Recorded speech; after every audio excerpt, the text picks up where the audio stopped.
right, today I'm here with John Barnhart Hill. Hey, what's up? What's going on? I've known him for a while. We actually worked together at a car wash about 10 years ago. And John got 21 days clean today. Congratulations, bro. Oh, man, I appreciate that, man. I don't even know how I did it, man. I went to detox, but fuck, man. I don't know. I've been through some shit here lately. It's just been, I don't know, the last 4 months have been hell. 2022 was the worst year of my life. Tell me a little bit about it. Man, I met my fiance back in when I got out of prison in 2018. I'll start from the beginning. Is it cool?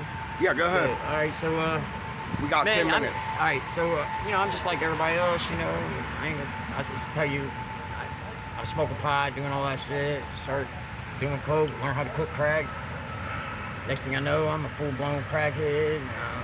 I go and I rob a bank on foot. I didn't even have a car. Fifth Third over on Eakin Road, right there inside Kroger's. I get 4 years. I get judicial to 9 months, but I didn't do nothing but time. I didn't work on me. So then it took me about 10 days to have a needle in my arm. And then from that point, it took them 2 years to catch me. I went back to prison August 15th of 2016, and I got out in November. I got to the halfway house in April. But when I got to the halfway house, because I had transferred from Grafton, where I got my CDL, I did a hell of a lot more than just time this time. I got my CDL, I did the therapeutic community. I had a following, man. I started this shit in prison called an Air High Five, man, and this shit went so global, and I'd wake up in prison like, let's do this shit Monday. How long did they give you for the bank? I got 4 years for it. Did you do the whole 4?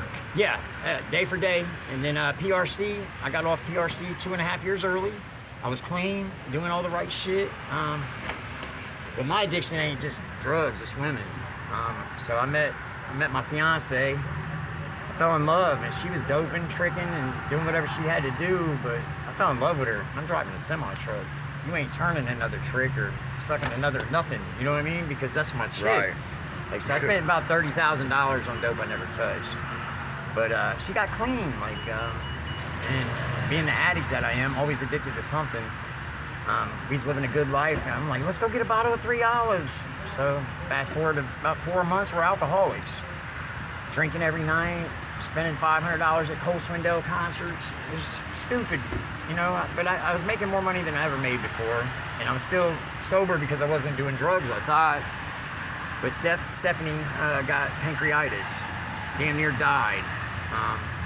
So she had to quit drinking, so that meant I had to quit drinking. And being that she quit drinking, and I quit drinking, she was in so much pain. I got her about 8 Vicodin ESs, and then the next day she was like, can you just give me some Fet? And I'm like, well, I'm doing it this time. I'll be damned if I'm gonna spend $30,000 more and not do the dope I work for. So before you know it, I'm strung out, everything's just going to hell. I wake up August 20th of 2022 in a hospital, St. Anne's, from an overdose. And my phone was ringing, and I answer it, and it's the detective in Groveport. And Stephanie was hit by a car and killed August 20th.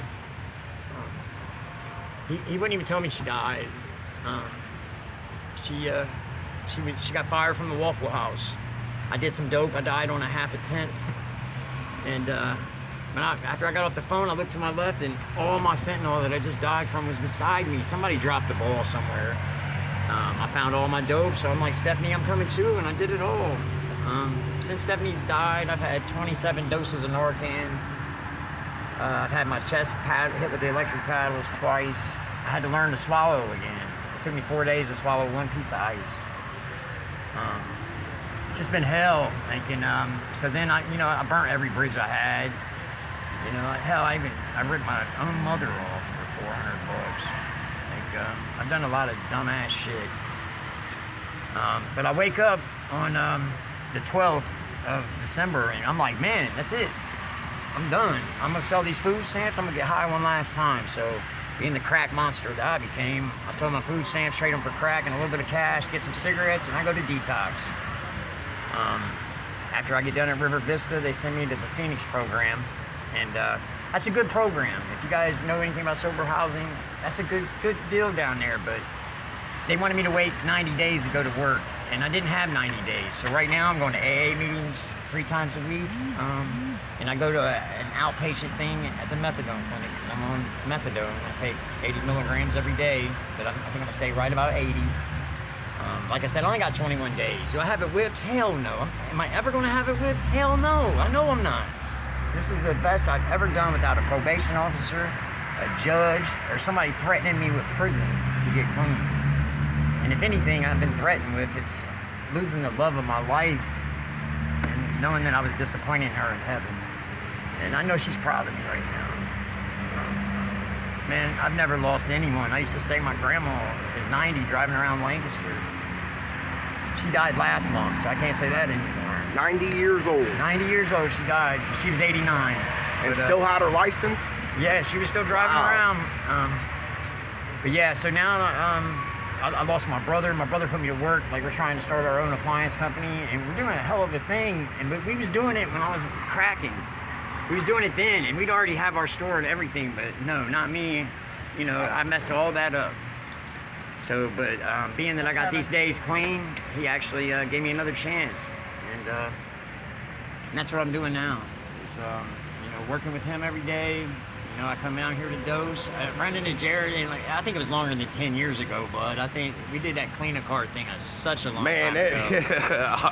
And you know, it's crazy, and you think back of how much money you might have stole from this company or that company, and you got nothing to show for anything. Like, you know, I live out of 3 clothes baskets. But you know what? I got a bank account. I got a job. I'm partial owner of a company. And you got a new chance. And I got a new chance. And a lot of people don't get that. Listen, you know, my next step is getting off the methadone. How many times have you died? I've died a total of 9 times. Total of 9 times. I've died 7 times since Stephanie died. And God still wouldn't let me in. So I just know I'm here to do something astronomically huge. I'm going to Grafton Correctional this month and giving another speech to the inmates. I've done it once before, and that was the most powerful thing I've ever done. I did the therapeutic community up there, and like I said, I got my CDL. But yeah, man, when I'm going back, I can't wait to see the guys I was just locked up with, you know, a few years ago. Did you get caught that same day you robbed the bank? I did not. I had a crescent wrench in my back pocket, and listen, that wasn't to rob the bank with. My note said, you know what this is? Give me what you got. No funny shit, die packs or alarms, with a smiley face, and said, thank you, have a nice day. The lady, I had that crescent wrench because I figured I'd get caught by the cops. I was going to be caught by suicide. I wasn't even trying to rob the bank. I was just trying to die. How much did you get? I got $924. And that took you probably just that day to blow through that too, right? No, I lasted 2 days. 2 days. With the Okay. hotel room, yeah. And then I wasn't even dope sick or anything. The night before, I stole a video game, walked all the way to Rome Hilliard Road from Powell Avenue to sell it for $20, and then I come back and I see a crack dealer give me a little head wave. I go and I buy it $20. I get home to my old lady. It's soap.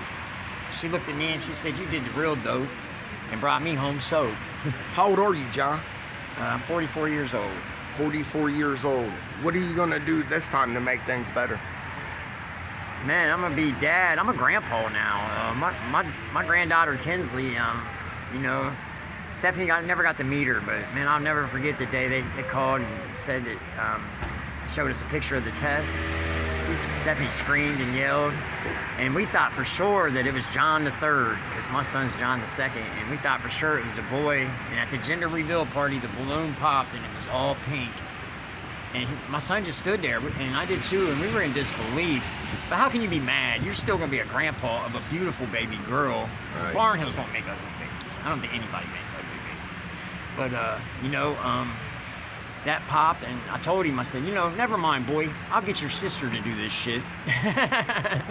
But no, I got good kids. My daughter Peyton, she's been really supportive. My son John has too, and their spouses have. I just got a phone call the other day from my future son-in-law, and James, he told me to keep doing what I was doing, that I was going to be all right. Well, congratulations on the grandchildren. Nah, congratulations to you, Jared. You Yeah. look so good. And I Hey, didn't thanks, know who man. was doing these, because I watched Bobby's. Bobby sent me hers, Bobby Joe. She sent me hers. And I was like, I wonder who's doing this. I got to get with this guy. And he just happened to mention that in the conversation. And this is the first time I've seen him in years, but I've been following him on Facebook for years, and he's been doing so great. Yeah, I'm gonna post this right after we talk, man. Yeah, It's do good that. to see you. Yeah, I do man. got one last question though. Sure. What kind of advice do you have to give to Man. people that see this, to where they don't have to go through the same thing you have in life? What would that advice be? Man, reach out.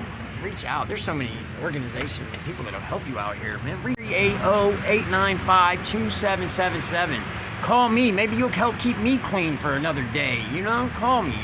My phone, I always answer it. And just reach out. Call somebody. You know, you don't have to keep doing the same shit. And guess what? In that sober house I was at, dude got a sample of crack at the store, and we found him on the kitchen floor. He tested positive for MDMA, opiates, PCP, morphine, and fentanyl. Oh, and then cocaine.